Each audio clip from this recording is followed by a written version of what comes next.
I 28 male think my girlfriend 26 female of 4 years is going to leave me for her dying ex-boyfriend in first love. I saw their messages last week and I haven't been the same since. I borrowed her old iPad for work purposes and her Facebook account was still logged in the device. I was going to log in on my messenger because I forgot my phone at home, and I was going to message her, but then I saw that she had messages from her ex-boyfriend. Let's call him Andre. Her and Andre dated for 2 years. They were each other's first love, and she never told me what happened between them. I met her a year and some months after they broke up when I went on a trip with my family to California. I didn't know anything about him other than the fact that they dated sometime in high school and college. When I met her, we instantly hit it off. She showed me around LA, and me living in Australia wasn't a problem. We were in a long-distance relationship for a year, until I saved up enough money to move out of my country for her. Other than that, it took me months to look for a job in Los Angeles, so that I would be financially secure when I got there. 3 years later, we're still going strong. Or so I thought. When I clicked on their conversation out of curiosity, I immediately noticed the kiss and heart emojis. Right then I knew what was happening. I don't want to go on about the details, but the only message that stood out was her talking about leaving me for a few months so that she could take care of him. He has cancer, it's at stage 1, but he reckons he's going to die.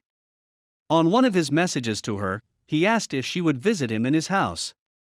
And I'm pretty sure she did because they mentioned how they had a great time together, and that it was good to catch up. Well, it's been a week since I found out. She doesn't know that I know, or that I took her old iPad out of its box, and that I had spent 2 days reading their messages. She has no idea at all. She thinks everything is okay between us, but I actually want to cry for a long time, and that I want to physically hurt myself. I have no friends in LA, all of them are back home, and they're all living their own lives now. I don't want to talk about it to anyone because thinking too deeply about it hurts. I guess when it all comes down to it, she never really loved me, and I'm still trying to accept that. I don't know how to approach this. I have written my resignation letter for work and I have messaged my parents that I was going to go home sometime next month. I did both when I was extremely upset. I just need advice on how to approach this. I don't want to talk to her about it at all. I can't even look her in the eye without wanting to break down. Please help me on what to do and how to approach it correctly. As of now, I'm thinking of leaving while she's at work. Story 2. I'm done with him. Dear Sir/Madam, I am a young woman of 21 years old who has been living with/dating an older gentleman of 32 years since last year. Let me begin by stating that I met him when I was 19 years old and working at a company in the year 2020. TLDR, my ex-boyfriend cheated on me, and I was forced to leave. I was fortunate enough to wind up sleeping on friends' sofas, but I was anxious for a place to stay. At the moment, it didn't matter where I stayed, all I needed was a place to rest until I could get my act together and begin over. In this case, it is my present BF who enters the picture. We met at work, and he had learned that I had lost my apartment and was seeking for a place to stay because of the situation. He noticed me distraught and weeping in the break room, and he intervened. He'd offer some ice cream, and we'd have a conversation. During our conversation, he brought up the fact that he was moving out at the end of his lease and into the home of another employee of ours.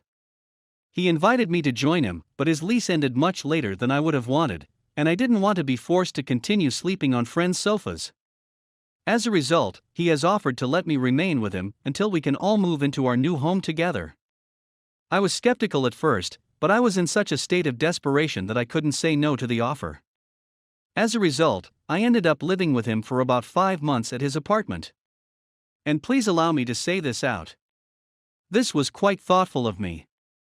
I should have known better than to put my faith in someone so quickly, for after only 1 month, this had elevated our connection to a whole new level. I was still weeping, unhappy that my ex had cheated on me and was evicting me from the apartment. I lost a lot of money as well as furnishings that I was unable to recover. On one particular night, I confided in him about my concerns, and he seemed genuinely concerned for my well-being. But as soon as I regained my composure, he remarked to me, "You know what would make both of us happy?" "What?" "Cut his tires." I thought to myself, being ignorant and gullible.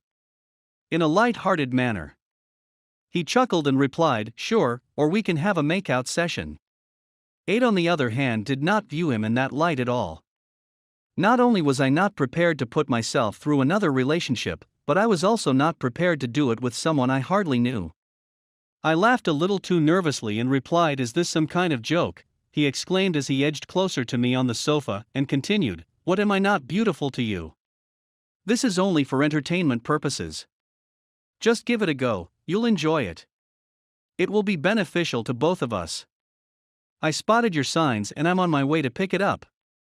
I had no idea what signs he was looking for, but I did not put anything out in front of him that would cause him to behave in this manner. But I was terrified of getting booted out for the second time. As a result, I attempted to divert the discussion to a different topic. But he went to his feet, grabbed me up, and sat me on his knee.